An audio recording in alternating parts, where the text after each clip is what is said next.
If tomorrow all the things were gone, I'd work for all my life, and I had to start again, just my children and my wife. Thank my lucky stars to be living here today, 'cause our flag still stands for freedom, and they can't take that away. And I'm proud to be an American, where at least I know I'm free.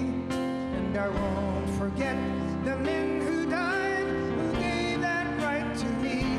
And I gladly stand up next to you and defend her still today, 'cause there ain't no doubt I love this land. Sing it. God bless the USA.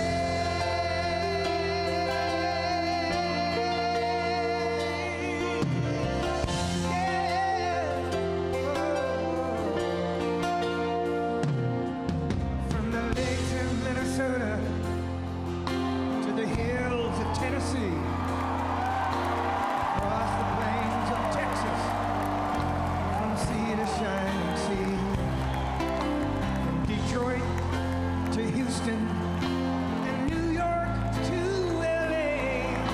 There's pride in every American heart, and it's time we stand and say that I'm proud to be an American, where at least I know I'm free. And I won't forget the men who died, who gave that right to me. And I gladly stand up next to you and defend her still today, 'cause there ain't no doubt I love this land. God bless the USA.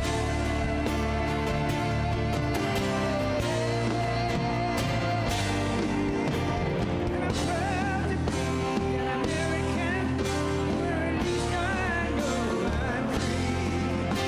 And I won't forget the men who died, who gave that right to me. And I gladly stand up next to you and defend her still today, 'cause there ain't no doubt I love this land. God bless the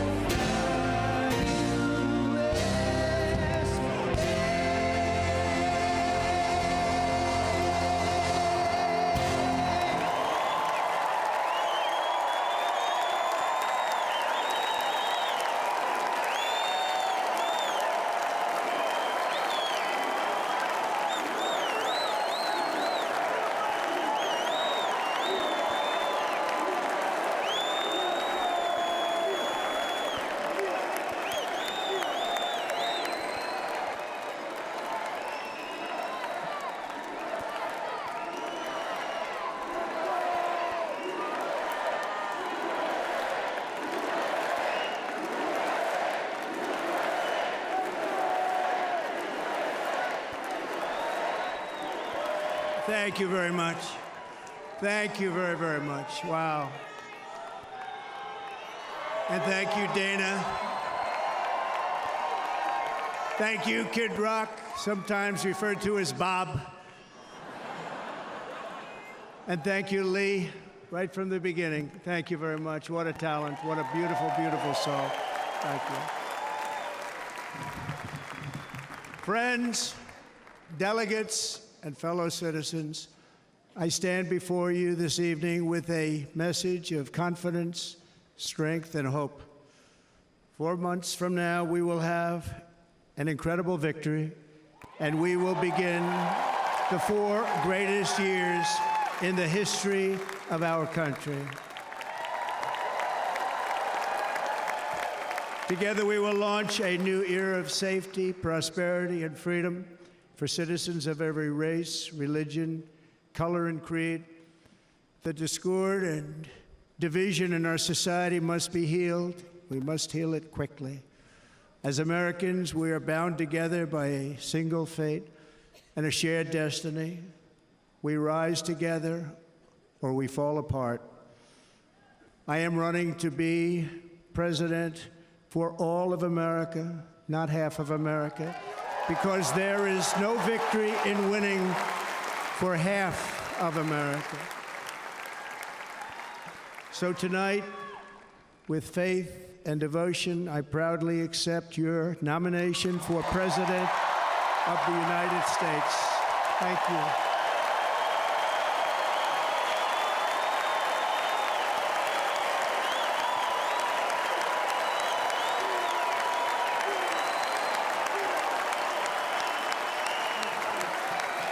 Thank you.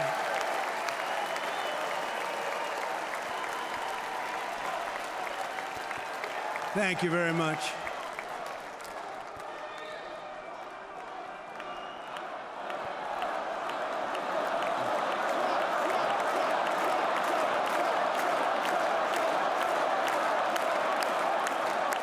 Thank you very much. And we will do it right. Going to do it right. Let me begin this evening by expressing my gratitude to the American people for your outpouring of love and support following the assassination attempt at my rally on Saturday.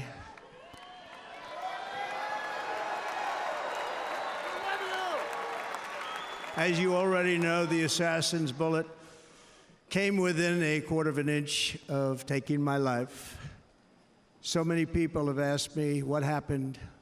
Tell us what happened, please. And therefore, I will tell you exactly what happened, and you'll never hear it from me a second time because it's actually too painful to tell. It was a warm, beautiful day in the early evening in Butler Township in the great Commonwealth of Pennsylvania. Music was loudly playing, and the campaign was doing really well. I went to the stage, and the crowd was cheering wildly. Everybody was happy. I began speaking very strongly, powerfully, and happily because I was discussing the great job my administration did on immigration at the southern border. We were very proud of it.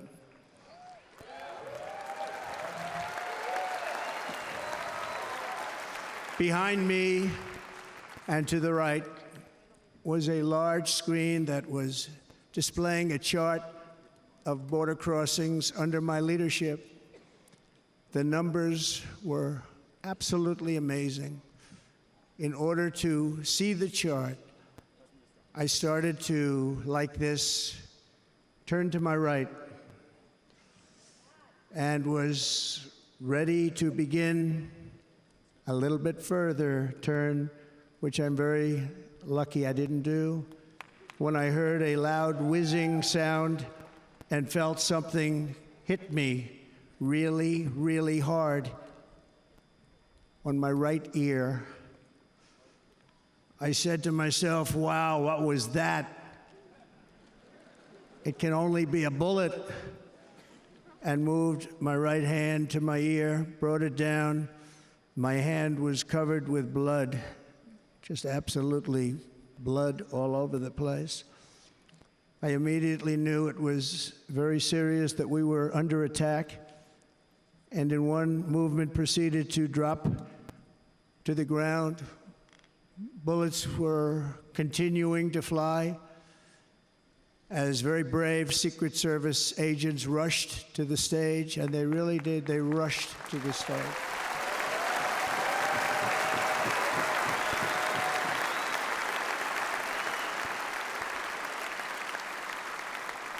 These are great people, at great risk, I will tell you, and pounced on top of me so that I would be protected. There was blood pouring everywhere, and yet, in a certain way, I felt very safe because I had God on my side. I felt that.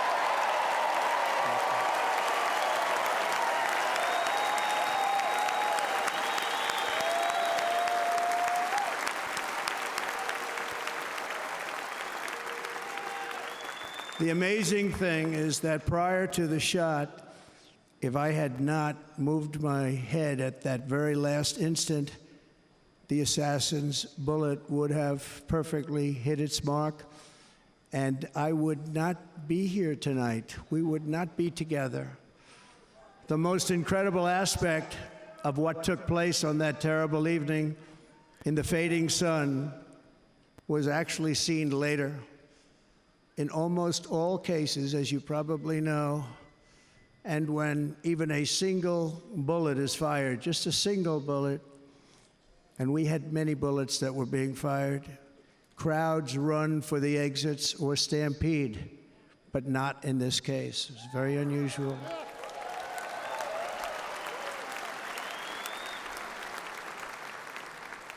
This massive crowd of tens of thousands of people stood by and didn't move an inch. In fact, many of them bravely, but automatically stood up looking for where the sniper would be. They knew immediately it was a sniper, and then began pointing at him. You can see that if you look at the group behind me. That was just a small group compared to what was in front. Nobody ran, and by not stampeding, many lives were saved. But that isn't the reason that they didn't move. The reason is that they knew I was in very serious trouble. They saw it. They saw me go down. They saw the blood and thought, actually most did, that I was dead. They knew it was a shot to the head. They saw the blood. And there's an interesting statistic. The ears are the bloodiest part. If something happens with the ears, they bleed more than any other part of the body. For whatever reason, the doctors told me that. I said, why is there so much blood? He said, it's the ears. They bleed more. So we learned something, but they just,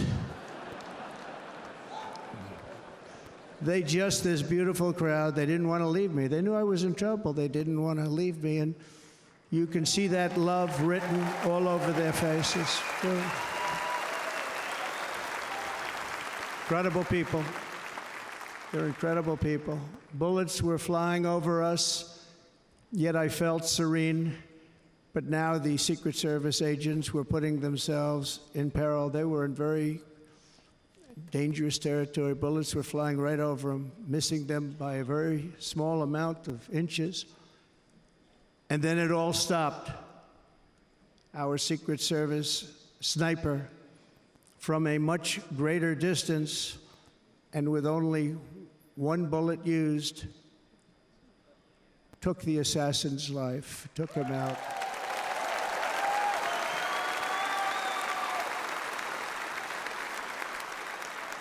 I'm not supposed to be here tonight. Not supposed to be here. No.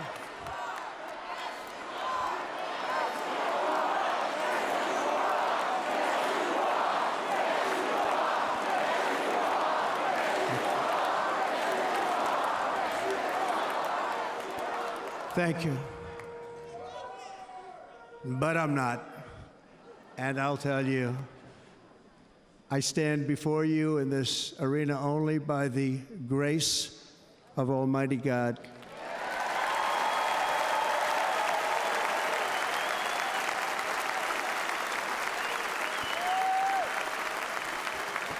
In watching the reports over the last few days, many people say it was a providential moment. Probably was. When I rose, surrounded by Secret Service, the crowd was confused because they thought I was dead, and there was great, great sorrow. I could see that on their faces as I looked out. They didn't know I was looking out. They thought it was over. But I could see it, and I wanted to do something to let them know I was okay. I raised my right arm, looked at the thousands and thousands of people that were breathlessly waiting, and started shouting, "Fight, fight, fight."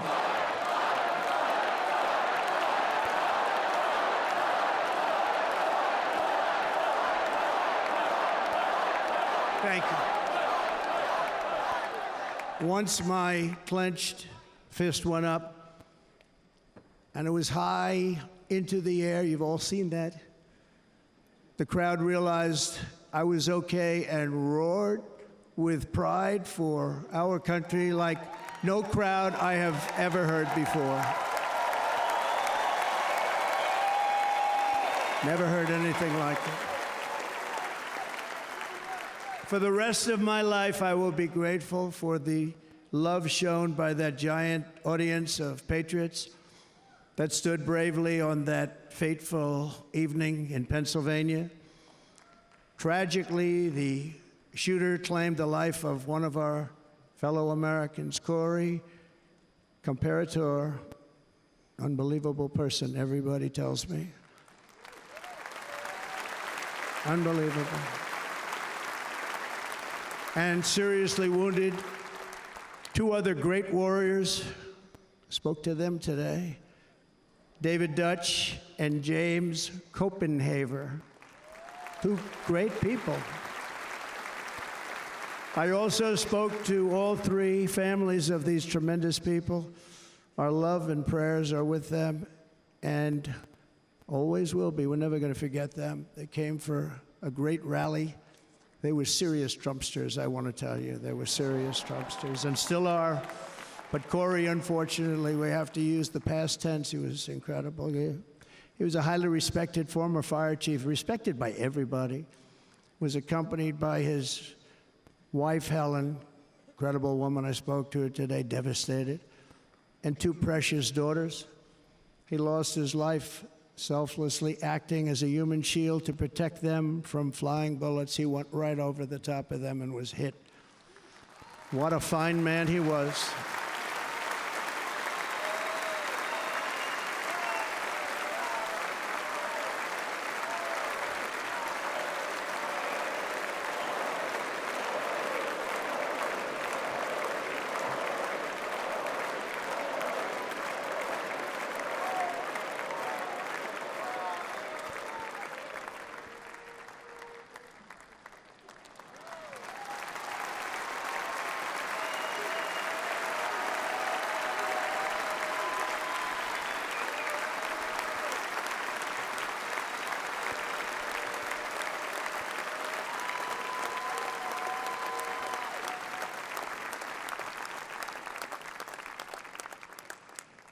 I want to thank the fire department and the family for sending his helmet, his outfit, and it was just something, and they're going to do something very special when they get it. But we did something which cannot match what happened, not even close.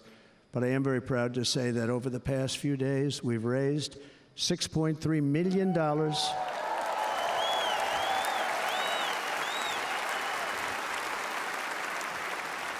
for the families of David, James, and Corey, including from a friend of mine, just called up, he sent me a check right here, I just got it, $1 million. From Dan Newland, thank you, Dan. And again, when speaking to the family, I told them, I said, well, I'm going to be sending you a lot of money, but it can't compensate. They all said the same thing. You're right, sir. We appreciate so much what you're doing, but nothing can take the place in the case of Corey. And the other two, by the way, they were very, very seriously injured, but now they're doing very well. They're going to be okay. They're going to be doing very well.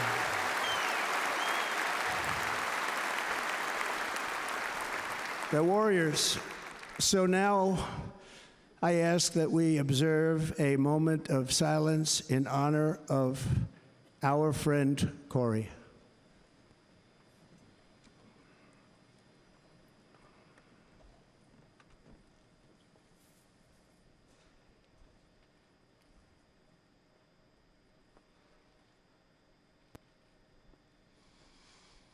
There is no greater love than to lay down one's life for others.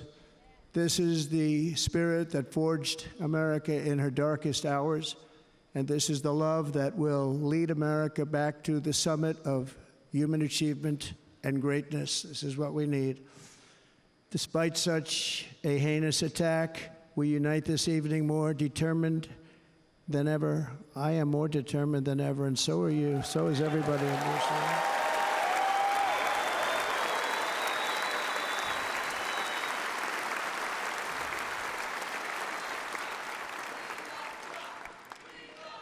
Thank you. Thank you very much.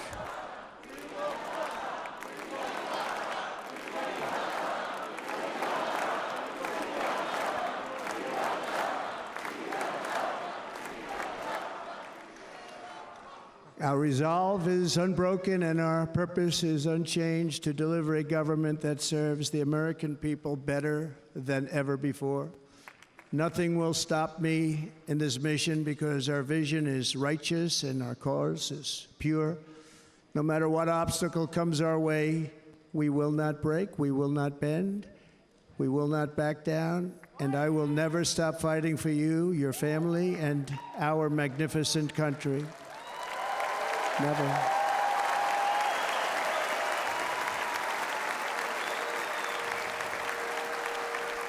And everything I have to give with all of the energy and fight in my heart and soul, I pledge to our nation tonight. Thank you very much. I pledge that to our nation. We're going to turn our nation around, and we're going to do it very quickly. Thank you.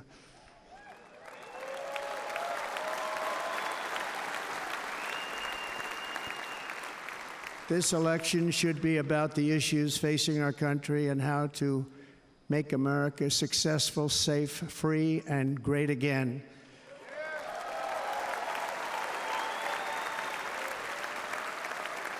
In an age when our politics too often divide us, now is the time to remember that we are all fellow citizens. We are one nation under God, indivisible, with liberty and justice for all.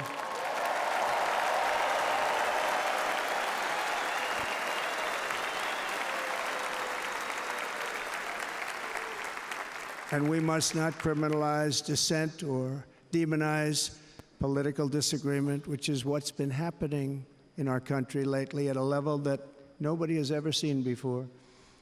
In that spirit, the Democrat Party should immediately stop weaponizing the justice system and labeling their political opponent as an enemy of democracy. Especially since that is not true. In fact, I am the one saving democracy for the people of our country.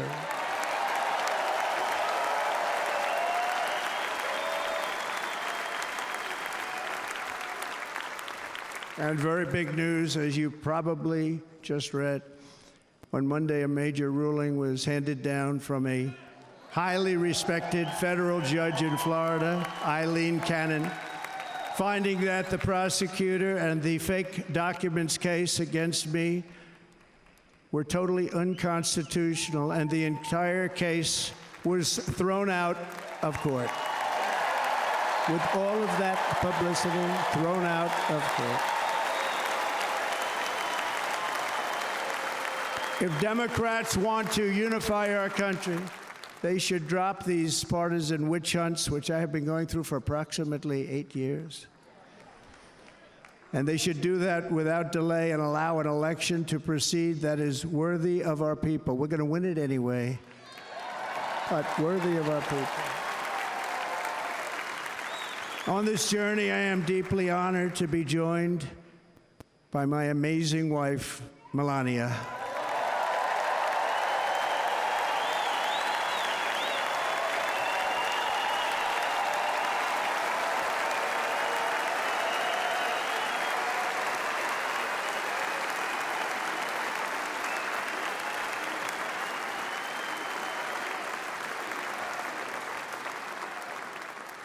And Melania, thank you very much. You also did something really beautiful, a letter to America calling for national unity, and it really took the Republican Party by surprise, I will tell you. It was beautiful.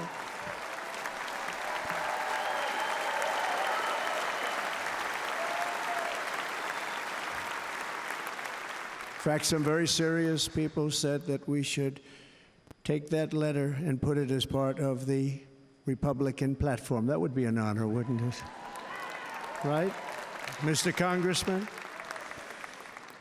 but it captivated so many. So I also want to thank my entire family for being here, Don, Kimberly, Ivanka and Jared, Eric and Lara, Tiffany and Michael, Baron. We love our Baron.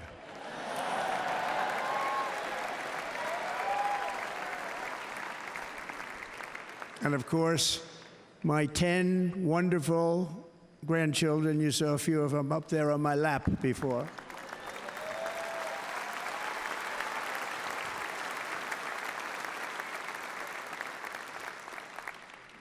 And how good was Dana? Was Dana good? I mean, was he good? He was on probably the only vacation he's had in about, maybe ever, because he works, but about 10 years with his wife, very far away. I won't tell you where, but very, very far away, beautiful place. And my people called, and he said, I won't be able to do it. This is many, many years. I promised my wife I can't do it. And they came in, they said, Dana won't be able to do it, because he was my first, second, and third choice. I said, well, that's too bad, but I understand he's away, and it's good. It's good for him. And that was it. About 30 minutes later, she came back in, sir, Dana just called, he's going to do it. And his wife, she said, you can't turn him down, you just can't do it, you have to go. That's a good wife.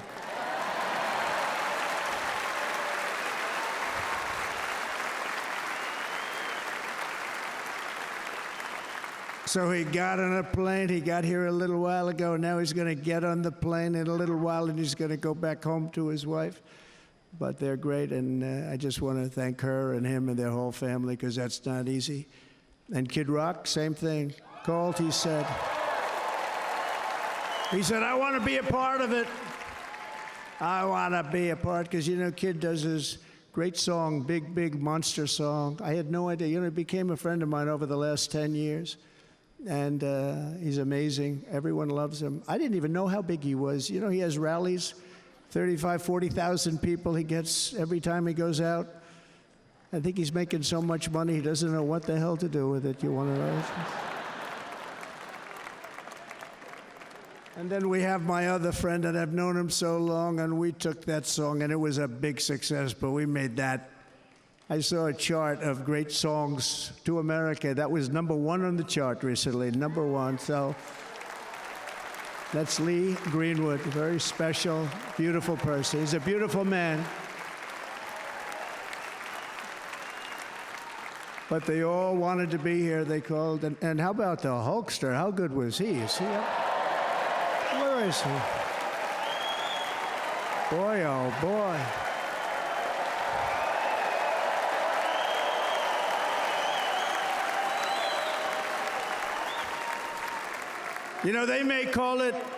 They may call that entertainment. I know about entertainment, but when he used to lift a 350-pound man over his shoulders and then bench press him 2 rows into the audience, I say maybe entertainment, but he is one strong son of a gun. I will tell you, I watched it many times. There aren't a lot of entertainers that can do that, right? You were fantastic. Thank you very much. Followed by Eric. What was that all about? Boy, that was good. I didn't want to really come up here. But he was so great, and he's such a good young man. He went through a lot of trouble, and Don last night was incredible. They went through so much trouble. They got subpoenaed more than any people probably in the history of the United States. Every week they get another subpoena from the Democrats, crazy Nancy Pelosi, the whole thing, just boom, boom, boom. They've got to stop that, because they're destroying our country. We have to work on making America great again, not on beating people. And we won. We beat them in all. We beat them on the impeachments. We beat them on indictments. We beat them. But the time that you have to spend, if they would devote that genius to helping our country, we'd have a much stronger and better country.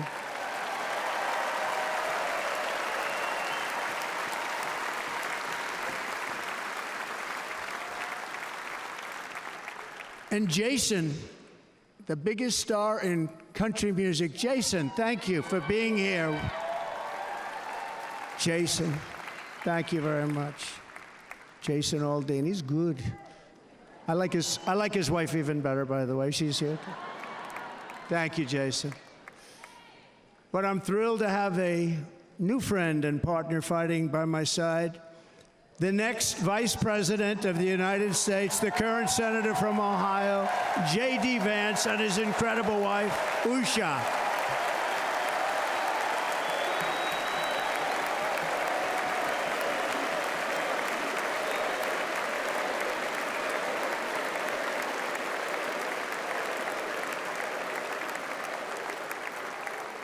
He's going to be a great Vice President. He's going to be great. He'll be with this country and with this movement, greatest movement in the history of our country, Make America Great Again. When they criticize it, they say, we're going to try and stop MAGA. I said, MAGA is Make America Great Again. What are you going to stop? There's nothing to stop. Then they say, oh, that's right. It's very tough to fight it. And all of the people that did try and fight it have failed.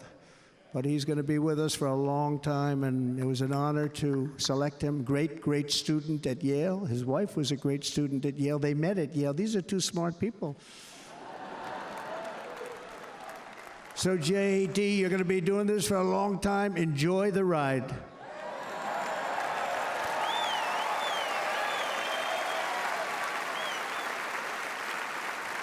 And a very special thank you to the extraordinary people of Milwaukee and the great state of, oh, there they are. There they are. You are so easy to spot. And Green Bay's going to have a good team this year, right? They're going to have a good team. They're going to have a good team. Most of the audience doesn't like it, but it's true. You're going to have a very good team this year. And by the way, Wisconsin, we are spending over $250 million here creating jobs and other economic development all over the place. So I hope you will remember this in November and give us your vote. I am trying to buy your vote. I'll be honest about that.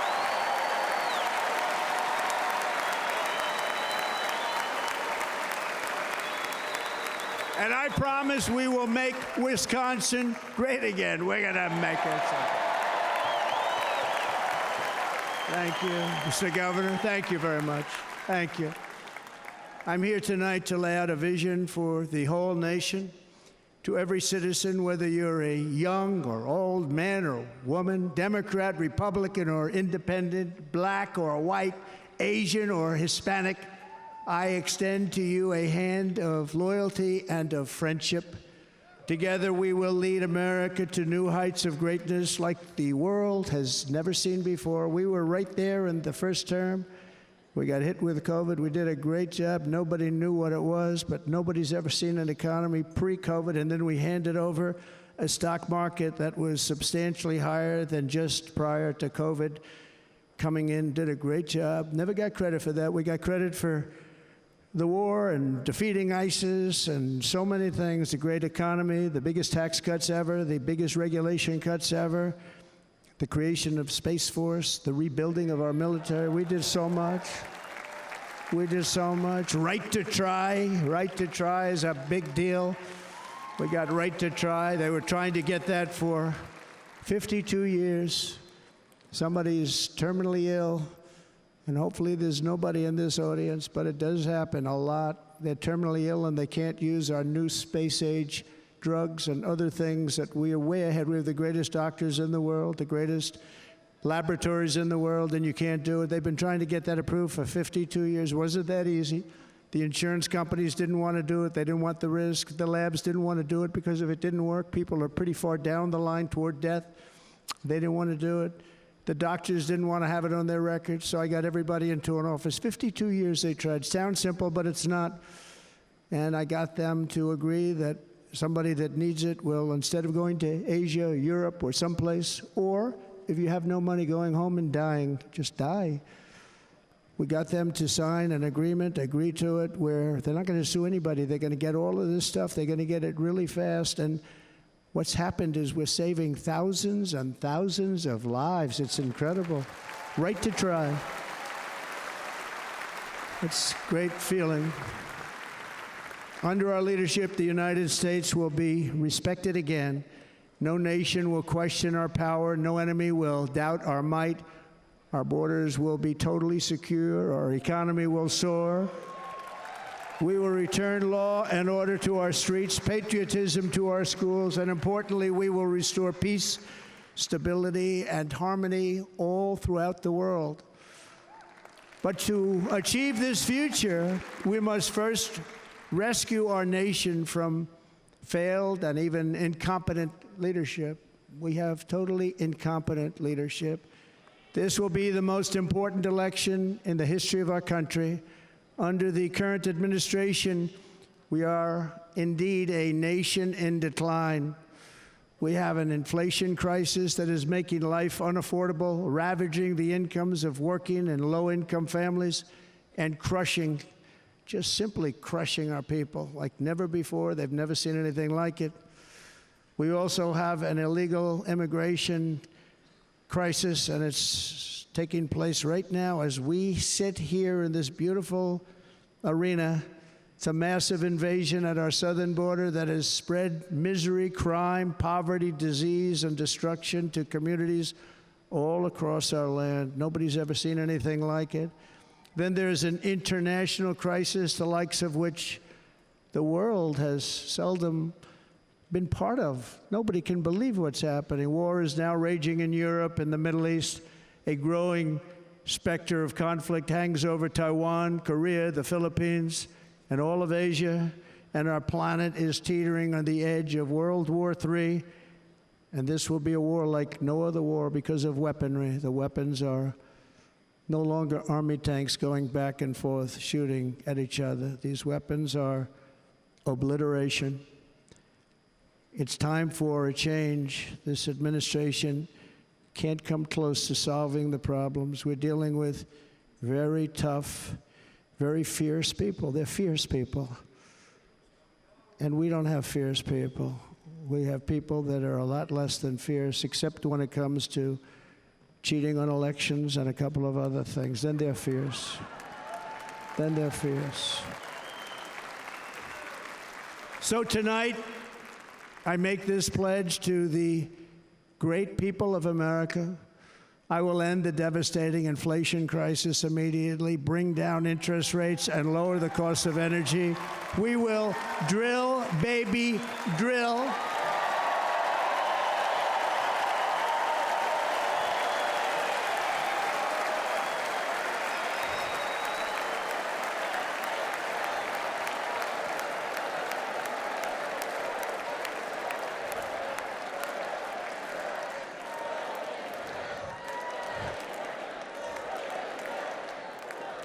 Can you believe what they're doing?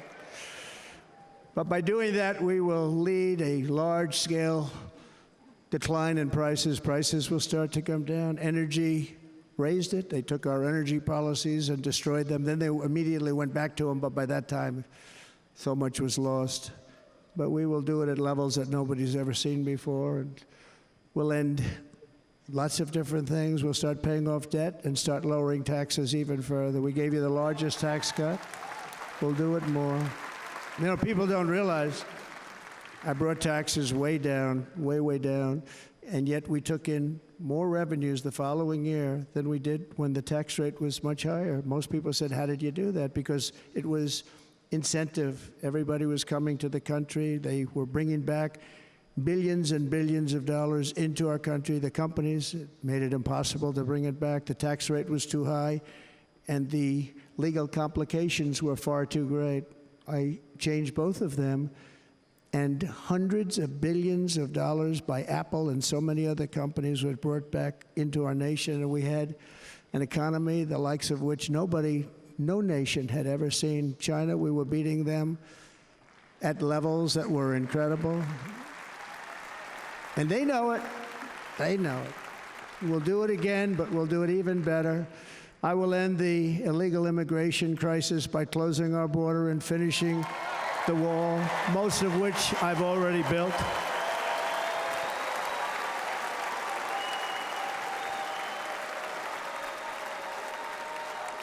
On the wall, we were dealing with a very difficult Congress. And I said, oh, that's okay. We won't go to Congress. I call it an invasion. We gave our military almost $800 billion. I said, I'm going to take a little of that money because this is an invasion. And we built, most of the wall is already built. And we built it through using the funds because what's better than that? We have to stop the invasion into our country that's killing hundreds of thousands of people a year. We're not going to let that happen.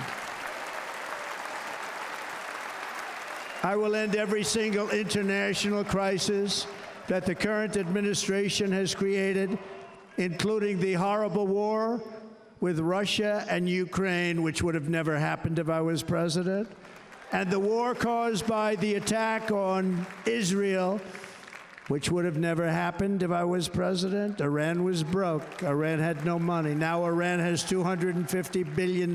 They made it all over the last 2.5 years. They were broke. I watched the other day on a show called Deface the Nation. Has anyone seen it? And they had a congressman who was a Democrat say, well, whether you like him or not, Iran was broke dealing with Trump. I told China and other countries, if you buy from Iran, we will not let you do any business in this country, and we will put tariffs on every product you do send in of 100% or more. And they said to me, well, I think that's about it. They weren't going to buy any oil. And they were ready to make a deal. Iran was going to make a deal with us. And then we had that horrible, horrible result that we'll never let happen again. The election result, we're never going to let that happen again. They used COVID to cheat. We're never going to let it happen again. And they took off all the sanctions, and they did everything possible for Iran.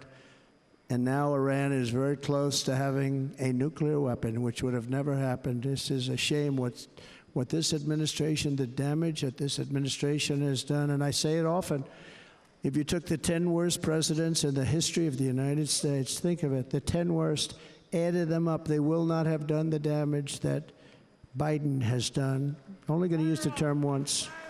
Biden. I'm not going to use the name anymore, just one time. The damage that he's done to this country is unthinkable. It's unthinkable. Together we will restore vision, strength, competence, and we're going to have a thing called common sense making most of our decisions, actually. It's all common sense. Just a few short years ago, under my presidency, we had the most secure border and best economy in the history of our country, in the history of the world. We had the greatest economy in the history of the world. We had never done anything like it.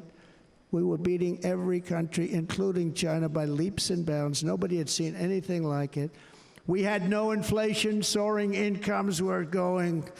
Nobody can believe it. You can't believe what happened 4 years ago is happening now in reverse. And the world was at peace. Inflation has been a killer for our country. No matter what you make it doesn't matter because inflation is eating you alive. People that were putting away money, they were making great wages, the highest they've ever made, but they were putting away a lot of money. Now they are just being destroyed. They're not putting away anything. They're barely living. They're going into savings accounts.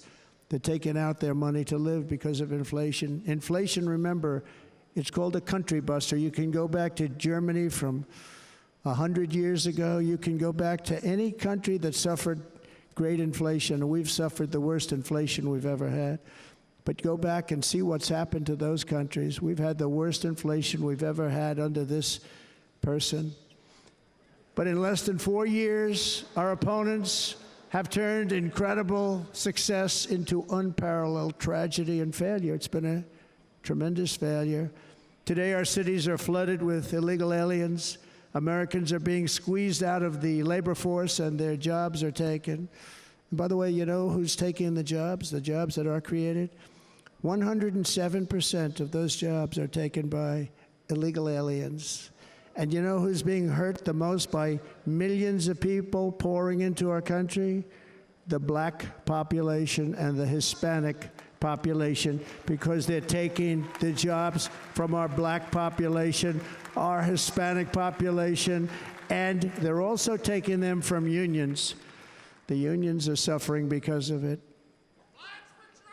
Thank you. Thank you. I like you too. Thank you very much.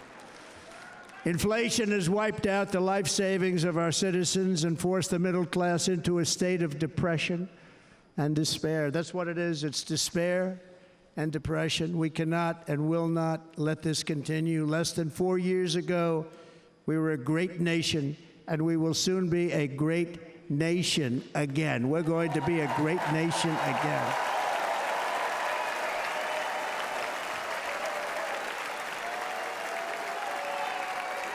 Thank you. With proper leadership, every disaster we are now enduring will be fixed, and it will be fixed very, very quickly. So tonight, whether you've supported me in the past or not, I hope you will support me in the future, because I will bring back the American dream. That's what we're going to do. You don't even hear about the American dream anymore. With great humility, I am asking you to be excited about the future of our country. Be excited. Be excited.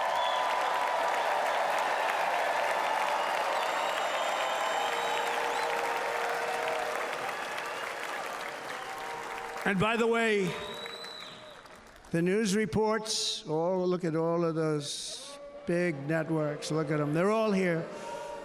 But every one of them has said this could be the most organized, best run, and most enthusiastic convention of either party that they've ever seen. Every single one.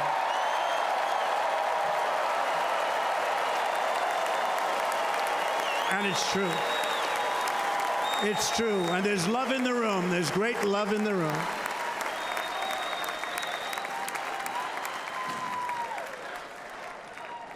So I better finish strong. Otherwise, we'll blow it, and we can't let that happen. Now, this was great. All of the great people that spoke, and everybody hit a home run. I mean, there's not one that I can think of where I said, oh, gee, that wasn't great. Every single person. I refuse to be the only one. Don't do that to me. They're already getting ready. See, I gave them an idea. Now, this was a great convention. This was, I think we're actually going to go home and miss it. You know, usually with a first of all, look at these crowds. You'd never have this at a convention. Look at these crowds.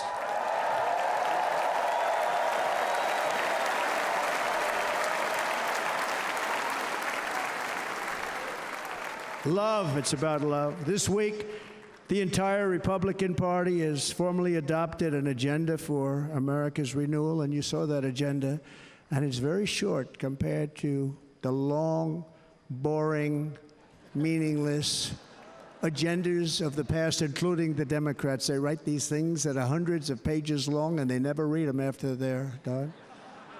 In their case, fortunately, they don't read them because they're pretty bad. It's a series of bold promises that we will swiftly implement when you give us a Republican House. And Mr. Speaker, thank you very much. We have our great Speaker of the House with us tonight. Mr. Speaker, thank you very much. Thank you. A Republican Senate, we have many senators here. And send me back to our beautiful White House just a few short months from now. We're talking about just months. It can't come fast enough. We have to get it done.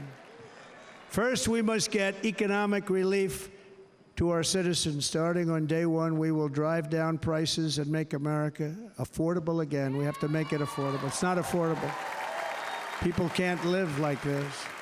Under this administration, our current administration, groceries are up 57%, gasoline is up 60% and 70%, mortgage rates have quadrupled.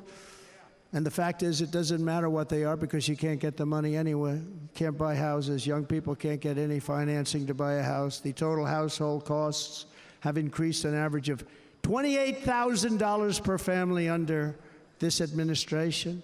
Republicans have a plan to bring down prices and bring them down very, very rapidly. By slashing energy costs, we will in turn reduce the cost of transportation, manufacturing, and all household goods. So much starts with energy. And remember, we have more liquid gold under our feet than any other country by far. We are a nation that has the opportunity to make an absolute fortune with its energy. We have it, and China doesn't. Under the Trump administration, just 3.5 years ago, we were energy independent.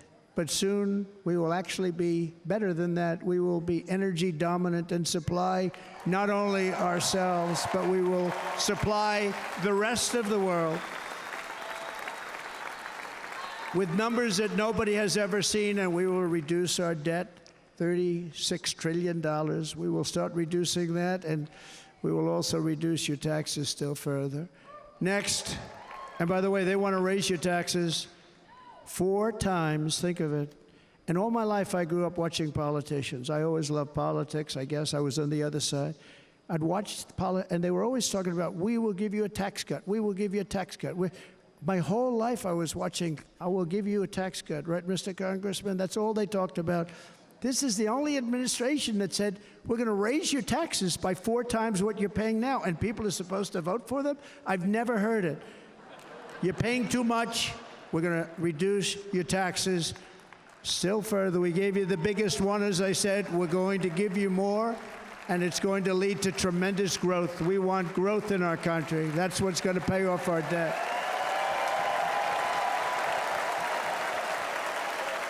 And next, we will end the ridiculous and actually incredible waste of taxpayer dollars that is fueling the inflation crisis. They spent trillions of dollars on things having to do with the Green New Scam. It's a scam.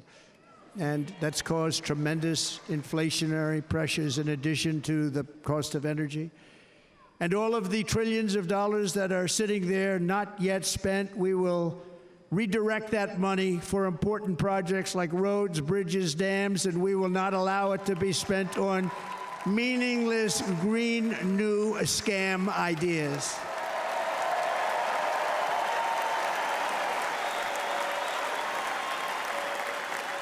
And I will end the electric vehicle mandate on day 1.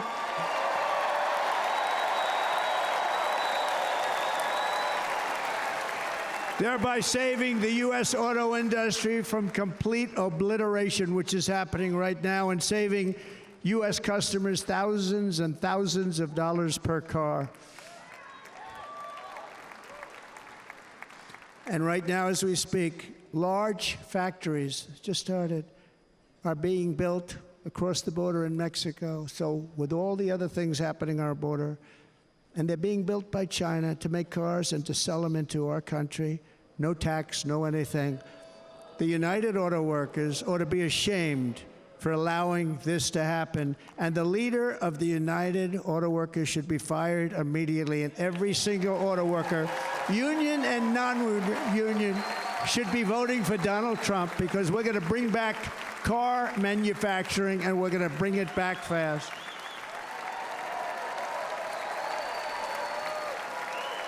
They're building some of the largest auto plants anywhere in the world. Think of it, in the world. We're going to bring it back. We're going to make them. We don't mind that happening, but those plants are going to be built in the United States, and our people are going to man those plants.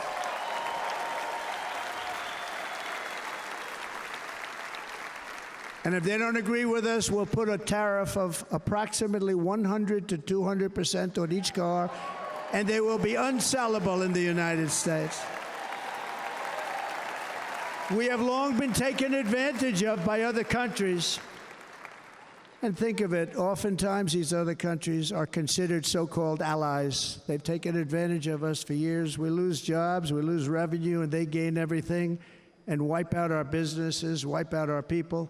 I stopped it for 4 years. I stopped it, and we're really ready to make changes like nobody had seen before. And remember, USMCA, I got rid of NAFTA, the worst trade deal ever made, and replaced it with USMCA, which is, they say, the best trade deal ever made. Actually, probably the best trade deal was the deal I made with China, where they buy $50 billion worth of our product. They were buying nothing. They buy $50 billion worth. They had to. But I don't even talk about it because of COVID. I don't even mention it, frankly, because of what happened with the China virus.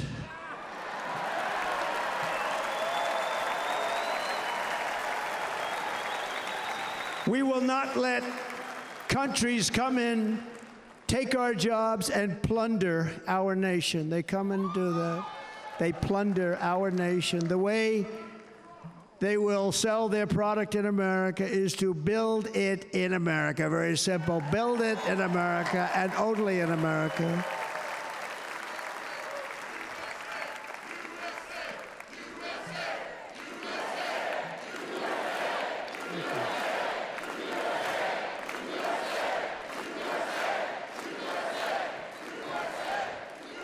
And this very simple formula, and Congress has to go along with us, and they will. This very simple formula will create massive numbers of jobs. We will take over the auto industry again, and many, many, hundreds of thousands of jobs. We lost so many jobs over the years. If you go back 20, 25 years, they've stolen, going to China and Mexico, about 68% of our auto industry manufacturing jobs. We're going to get them all back. We're going to get them all back, every one of them. At the center of our plan for economic relief are massive tax cuts for workers that include something else that's turned out to be very popular, actually. Here it's very popular in this building and all those hotels that I saw that are so nice. I'm staying in a nice one. It's called no tax on tips. No tax on tips. No tax on tips.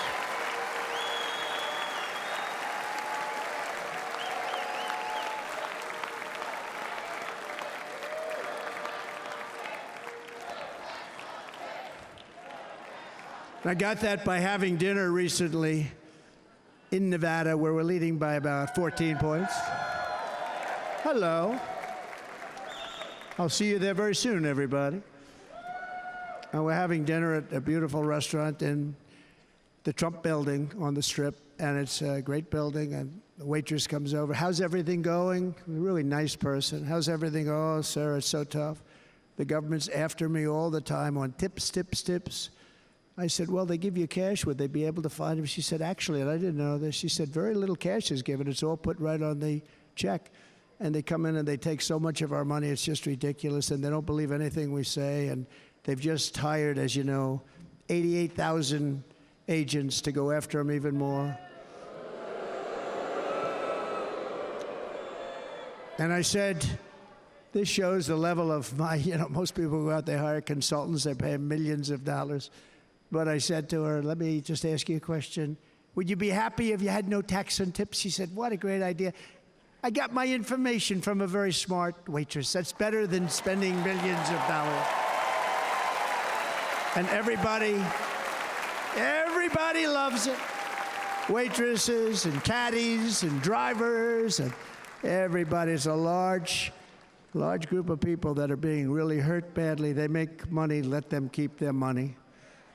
I'm going to protect Social Security and Medicare. Democrats are going to destroy Social Security and Medicare because all of these people, by the millions they're coming in, they're going to be on Social Security and Medicare and other things, and you're not able to afford it. They are destroying your Social Security and your Medicare. Under my plan, incomes will skyrocket, inflation will vanish completely, jobs will come roaring back, and the middle class will prosper like never, ever before, and we're going to do it very rapidly.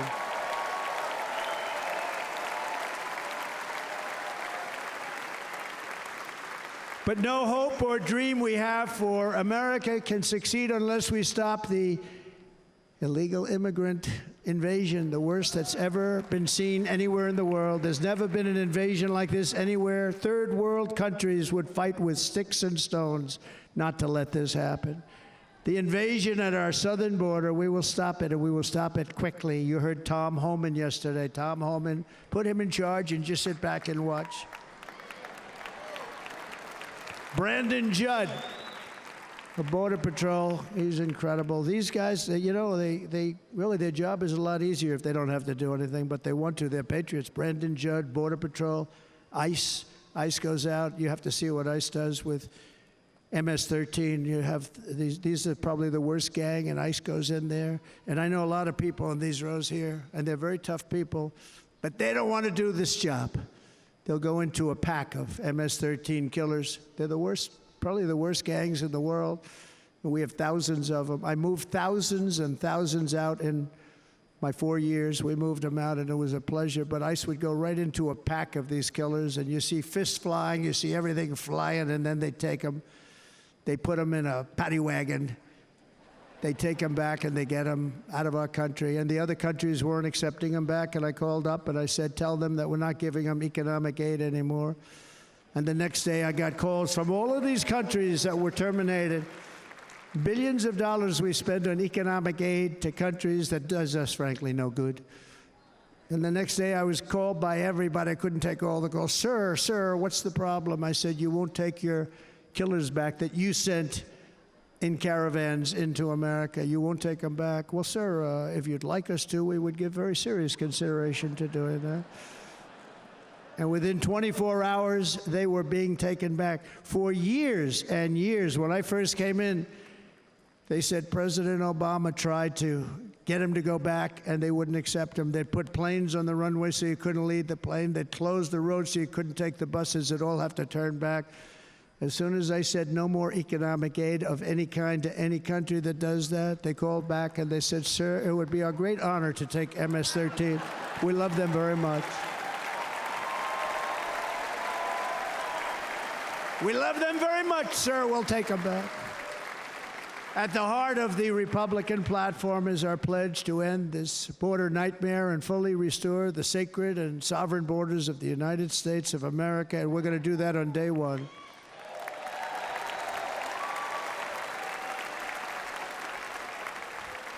That means two things on day one, right? Drill, baby, drill, and close our borders.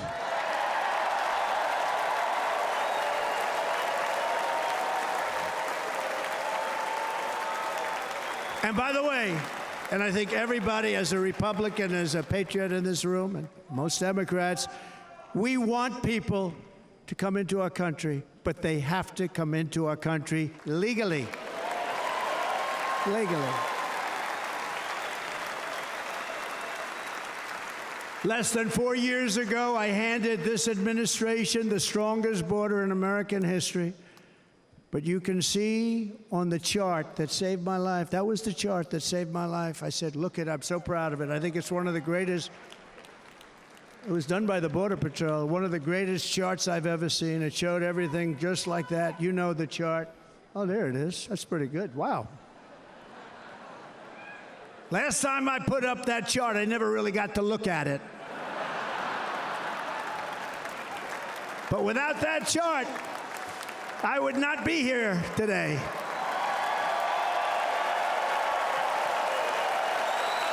Never got to look at it.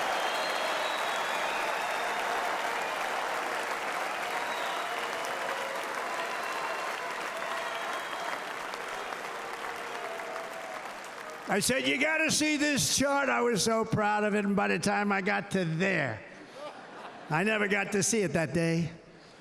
But I'm seeing it now, and I was very proud. If you look at the arrow on the bottom, that's the lowest level, the one on the bottom, heavy red arrow.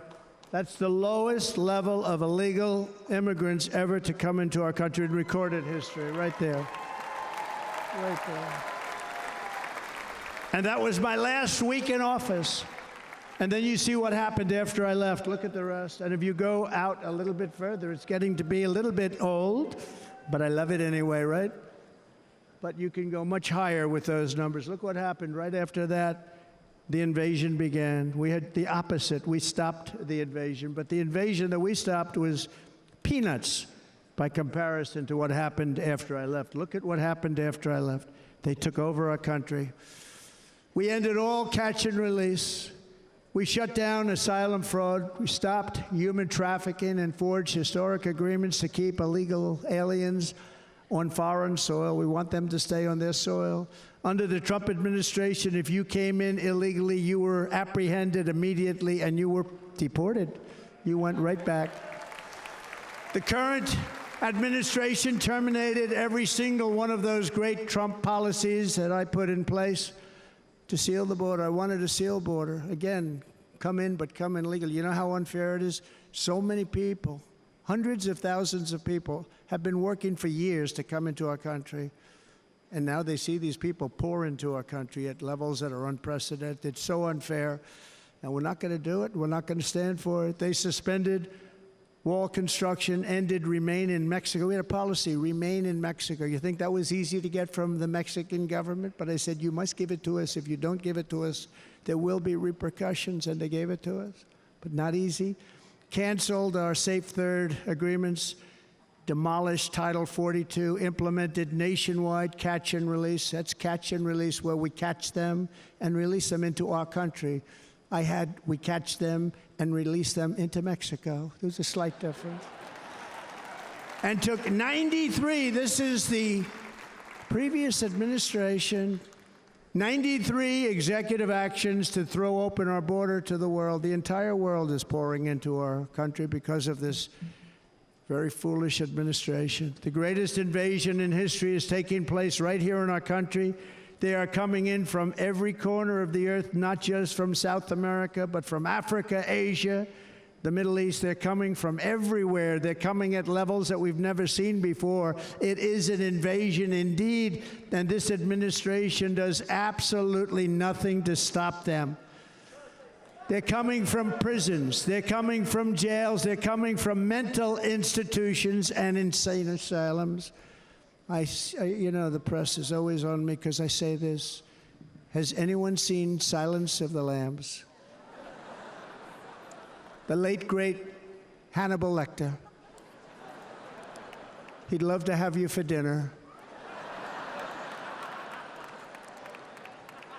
That's insane asylums. They're emptying out their insane asylums. And terrorists are coming in at numbers that we've never seen before. Bad things are going to happen.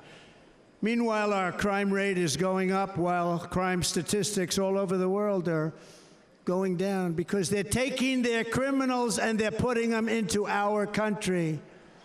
A certain country, and I happen to like the president of that country very much, but he's been getting great publicity because he's a wonderful shepherd of the country. He says how well the country's doing because their crime rate is down. And he said he's training all of these rough people. They're rough. He's training them. And I've been reading about this for 2 years. I think, oh, that's wonderful. Let's take a look at it. But then I realized he's not training them. He's sending all of his criminals, his drug dealers, his people that are in jails, he's sending them all to the United States. And he's different in that he doesn't say that. He's trying to convince everybody what a wonderful job he does in running the country. Well, he doesn't do a wonderful job. And by the way, if I ran one of the countries, many countries from all over, I would be worse than any of them. I would have had the place totally emptied out already.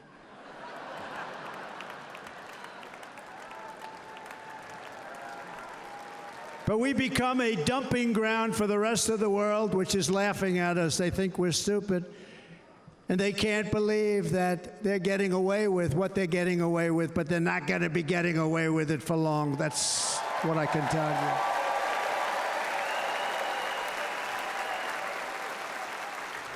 you. In Venezuela, Caracas, high crime. Caracas, Venezuela, really a dangerous place, but not anymore. Because in Venezuela, crime is down 72%. In fact, if they would ever win this election, I hate to even say that, we will have our next Republican convention in Venezuela because it will be safe. Our cities will be so unsafe, we will not be able to have it there. In El Salvador, murders are down by 70%. Why are they down? Now, he would have you convinced that because he's trained murderers to be wonderful people. No. They're down because they're sending their murderers to the United States of America. This is going to be very bad. And bad things are going to happen, and you're seeing it happen all the time. That's why, to keep our families safe, the Republican platform promises to launch the largest deportation operation in the history of our country. Even larger than that of President Dwight D. Eisenhower from many years ago. You know, he was a moderate, but he believed very strongly in borders. He had the largest deportation operation we've ever had. Just recently, I spoke to the grieving mother of Jocelyn Nungary, a wonderful woman, a precious 12-year-old girl from Houston who last month was tied up, assaulted, and strangled to death after walking to the convenience store just a block away from her house. Her body was dumped near the side of the road in a shallow creek, found by some onlookers who couldn't believe what they had witnessed. Charged with Jocelyn's heinous murder are 2 illegal aliens from Venezuela who came across our border, were in custody, and were then released into the country by this horrible, horrible administration that we have right now. I also met recently with the heartbroken mother and sister of Rachel Morin. Rachel was a 37-year-old mom of 5 beautiful children who was brutally raped and murdered while out on a run. She wanted to keep herself in good shape. It was very important to her. She was murdered. The monster responsible first killed another woman in El Salvador before he was led into America by the White House. This White House let them in. He then attacked a 9-year-old girl and her mother in a home invasion in Los Angeles before murdering Rachel in Maryland. Traveled all throughout the country, doing tremendous damage. Rachel's mother will never be the same. I spent time with her. She will never be the same. I've also met with the wonderful family of Laken Riley, the brilliant 22-year-old nursing student. She was so proud of being first in her class, who was out for a jog on the campus of the University of Georgia when she was assaulted, beaten, and horrifically killed. Yet another American life was stolen by a criminal alien set free by this administration. And these were incredible people we're talking about. These were incredible people who died. Tonight, America, this is my vow. I will not let these killers and criminals into our country.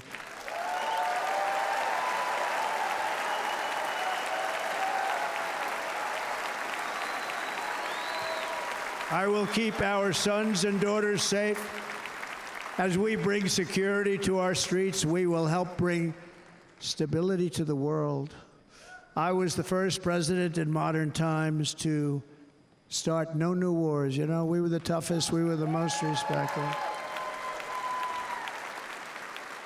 And you saw this. Hungry, strong country, run by a very powerful, tough leader. He's a tough guy. Press doesn't like him because he's tough. And he came out recently. They were asking him at an interview, the whole world is exploding. What's happening? What's going on? Viktor Orban, Prime Minister of Hungary, very tough man. He said, I don't want people coming into my country and blowing up our shopping centers and killing people. But they said to him, tell us what's going wrong, what's happening, what is it? He said, there's only one way you're going to solve it. You got to bring President Trump back to the United States because he kept everybody at bay. True. He used a word I wouldn't use because I can't use that word, because you'd say it was braggadocious. The press would say he was a braggart. I'm not a braggart. But Viktor Orban said it. He said Russia was afraid of him. China was afraid of him. Everybody was afraid of him. Nothing was going to happen. The whole world was at peace. And now the world is blowing up around us. All of these things that you read about were not going to happen. Under President Bush, Russia invaded Georgia. Under President Obama, Russia took Crimea. Under the current administration, Russia is after all of Ukraine. Under President Trump, Russia took nothing.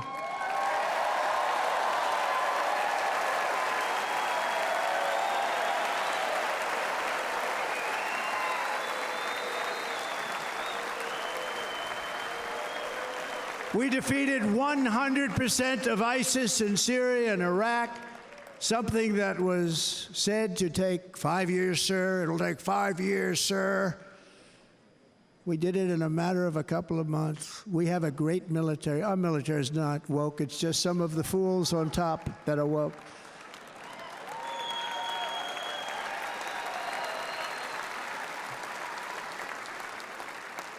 I got along very well. North Korea, Kim Jong-un, I got along very well with him. The press hated when I said that. How could you get along with him? Well, you know, it's nice to get along with somebody who has a lot of nuclear weapons or otherwise, isn't it?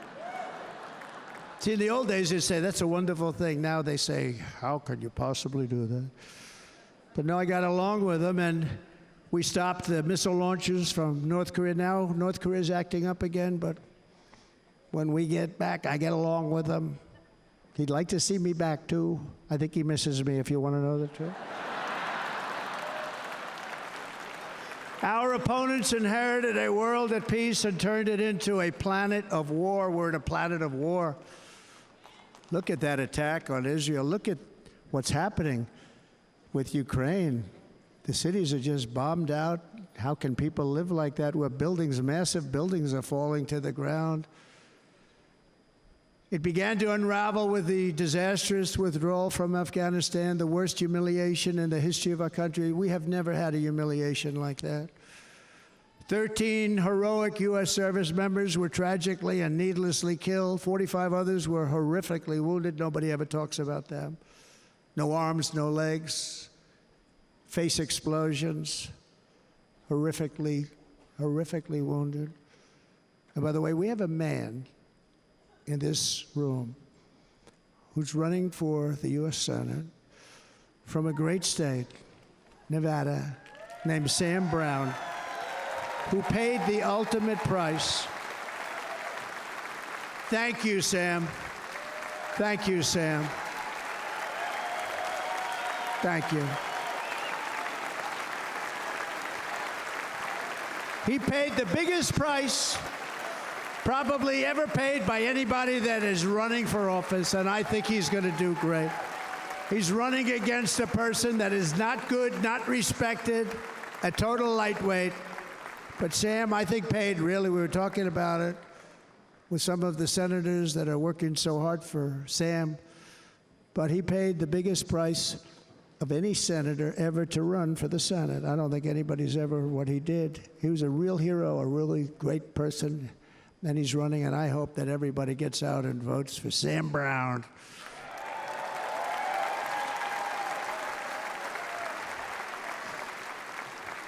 And we also left behind $85 billion worth of military equipment, along with many American citizens were left behind.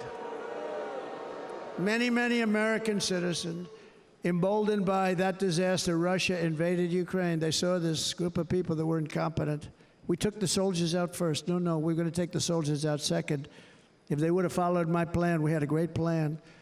But the plan only kicked in if they did everything perfectly, and they weren't doing things perfectly, so we said it doesn't kick in. You know, 18 months in Afghanistan, we didn't have one, so they were killing them left and right, snipers. And I spoke to the head of the Taliban. You've heard this story. Abdul, still there, still the head of the Taliban. The press got on me, why would you speak to him? I said, because that's where the killing is. I don't have to speak to somebody that has nothing to do with it. And I told him, don't ever do that. Don't ever do that again. Don't ever do that again. You've got to stop. Because during the Obama administration, many great people and soldiers, but a lot of soldiers were being killed from long distance. I said, if you keep doing that, you're going to be hit harder than anybody's ever been hit by a country before.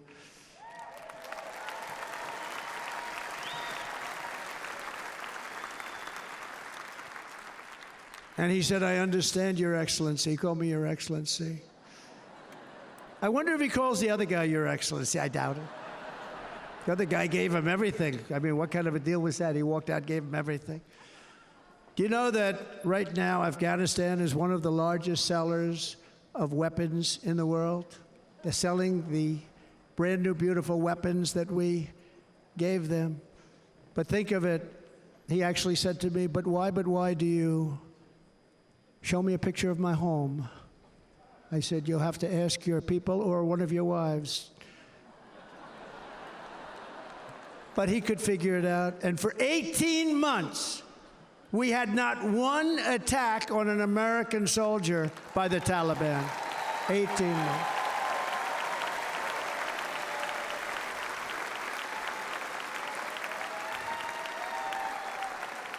And then we had that horrible day where soldiers were killed. I was not there because of a ridiculous election. But we had that horrible attack.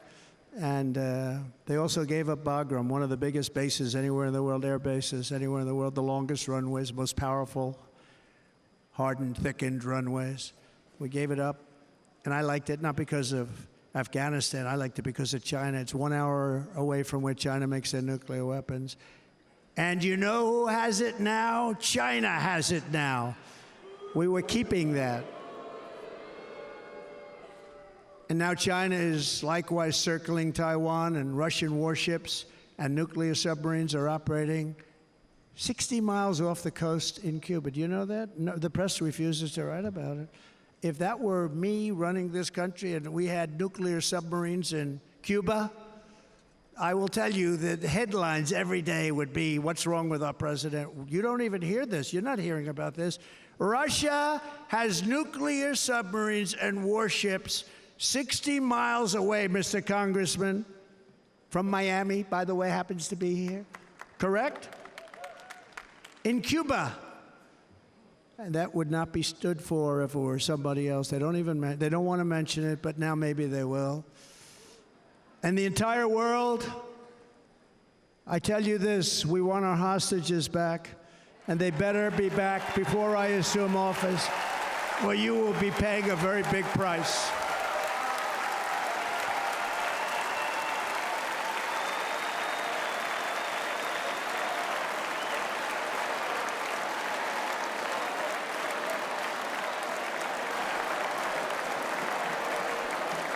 With our victory in November, the years of war, weakness, and chaos will be over. I don't have wars. I had no wars other than ISIS, which I defeated, but that was a war that was started. We had no wars. I could stop wars with a telephone call. I could stop wars with just a telephone call. If properly stated, it would never start. We will replenish our military and build an Iron Dome missile defense system to ensure that no enemy can strike our homeland. And this great Iron Dome will be built entirely in the USA. We're going to build it in the USA. And Wisconsin, just like I gave you that massive ship contract, and you're doing a very nice job, Governor, right?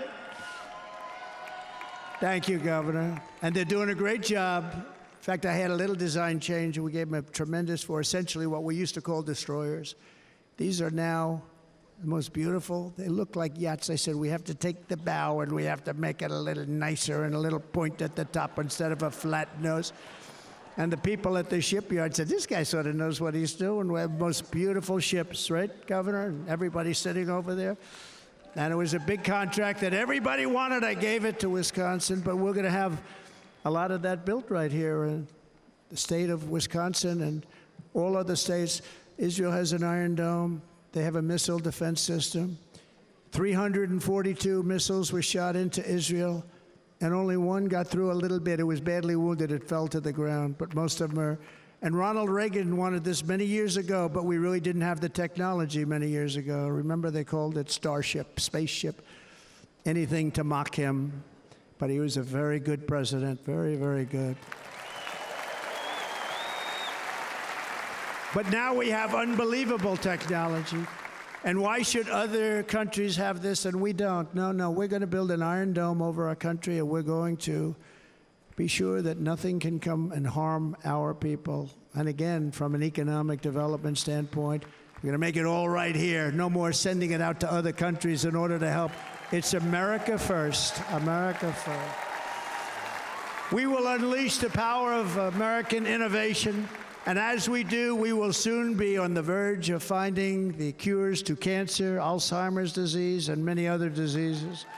We're going to get to the bottom of it. You remember this gentleman that I don't want to mention other than one time I had to, because when you say you're the 10 worst, I had to do it. I didn't want anybody to be confused. But this man said, we're going to find a cure to cancer. Nothing happened. We're going to get to the cure for cancer and Alzheimer's and so many other things. We're so close to doing something great. but we need a leader that will let it be done. We will not have men playing in women's sports. That will end immediately.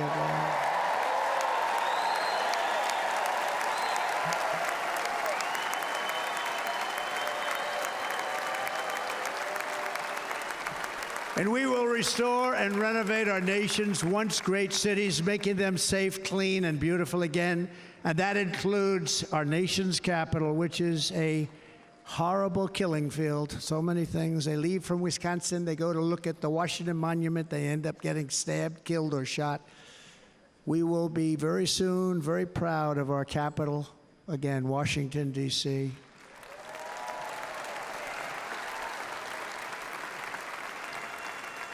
America is on the cusp of a new golden age, but we will have the courage to seize it. We're going to take it. We're going to make it a current. We're going to bring this into a golden age like never seen before. Remember this, China wants to do it. Japan wants to do it. All of these countries want to do it. We have to produce massive amounts of energy if we're going to produce the new. If you look at some of the things that have been done, and some of the things that we're going to do. But AI needs literally twice the electricity that's available now in our country. Can you imagine?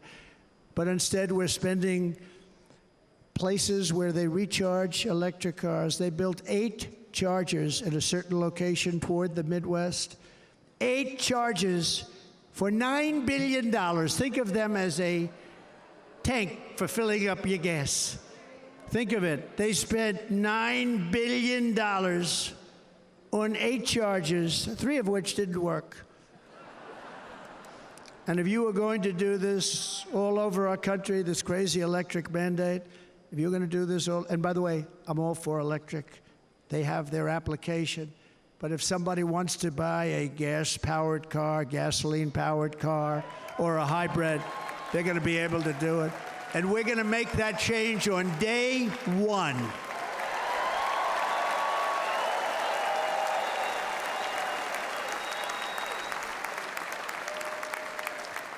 So to conclude, just a few short days ago, my journey with you nearly ended. We know that. And yet, here we are tonight, all gathered together, talking about the future, promise, and a total renewal of a thing we love very much. It's called America. We live in a world of miracles. None of us knows God's plan or where life's adventure will take us. I want to thank Franklin Graham for being here tonight. He's an outstanding man. He wrote me a note recently. I have a lot of respect for him. Sir, I love your storytelling. I think it's great in front of these big rallies. But, sir, please do me one favor. It won't make any difference. Please don't use any foul language.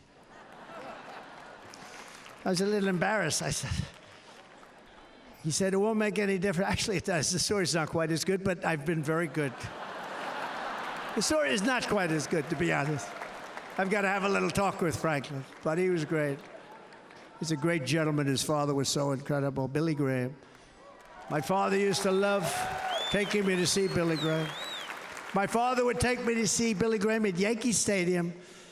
He had the biggest rallies you've ever seen. He was a good rally guy, too. But he'd get up, and he was a fantastic guy. My father loved Billy Graham. But I love Franklin Graham. I think Franklin's been fantastic, and I'm working so hard to adhere to his note to me. I'm working hard on it, Franklin. But if the events of last Saturday make anything clear, it is that every single moment we have on earth is a gift from God.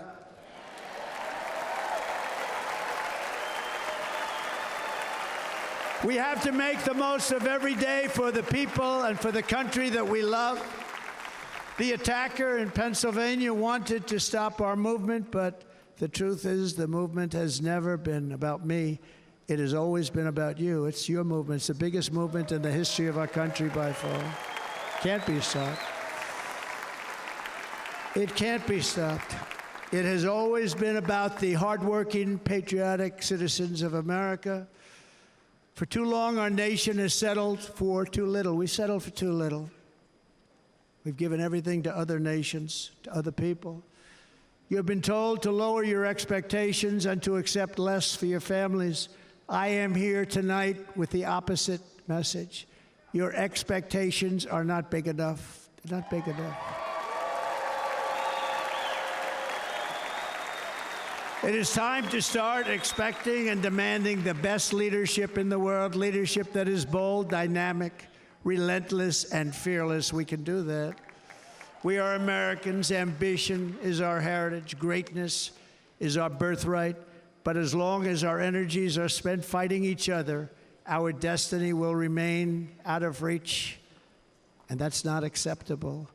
We must instead take that energy and use it to realize our country's true potential and write our own thrilling chapter of the American story. We can do it together. We will unite. We are going to come together, and success will bring us together.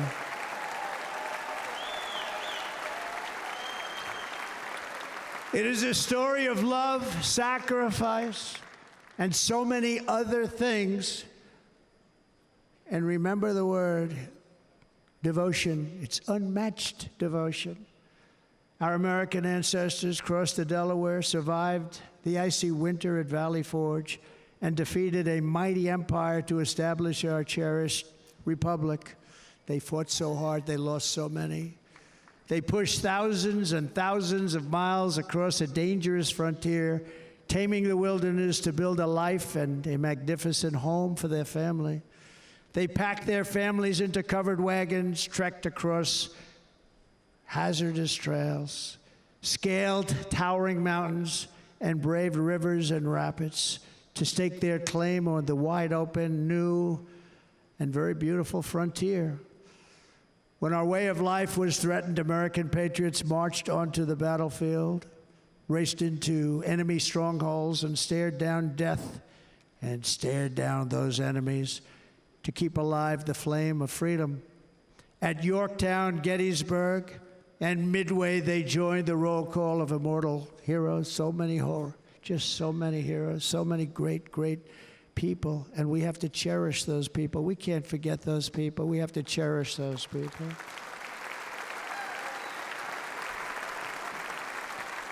And building monuments to those great people is a good thing, not a bad thing. They saved our country. No challenge was too much. No hardship was too great. No enemy was too fierce.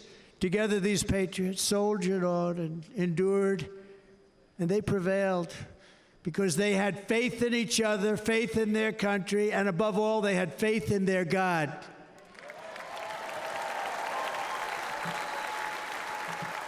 Just like our ancestors, we must now come together, rise above past differences. Any disagreements have to be put aside and go forward, united as one people, one nation, pledging allegiance to one great, beautiful, I think it's so beautiful, American flag. Tonight I ask for your partnership, for your support, and I am humbly asking for your vote. I want your vote. Going to make our country great again. Every day I will strive to honor the trust you have placed in me, and I will never, ever let you down. I promise that. I will never let you down. To all of the forgotten men and women who have been neglected, abandoned, and left behind, you will be forgotten no longer. We will press forward, and together we will win, win, win.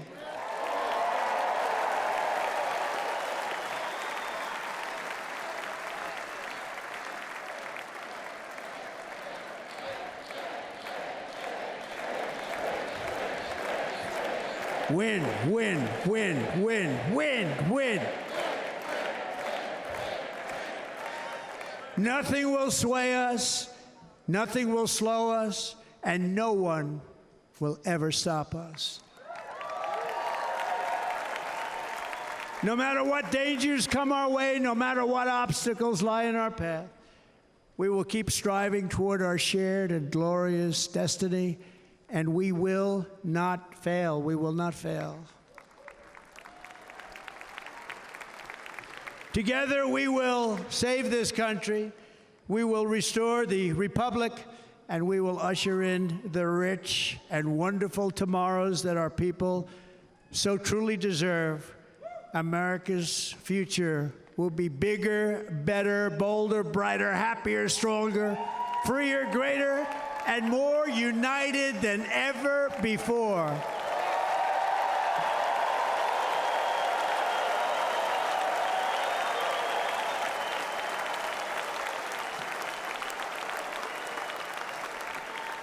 And quite simply put, we will very quickly make America great again. Thank you very much. Thank you very much, Wisconsin. God bless you. God bless you, Wisconsin, and God bless the United States of America, our great country. Thank you very much, everybody. Thank you.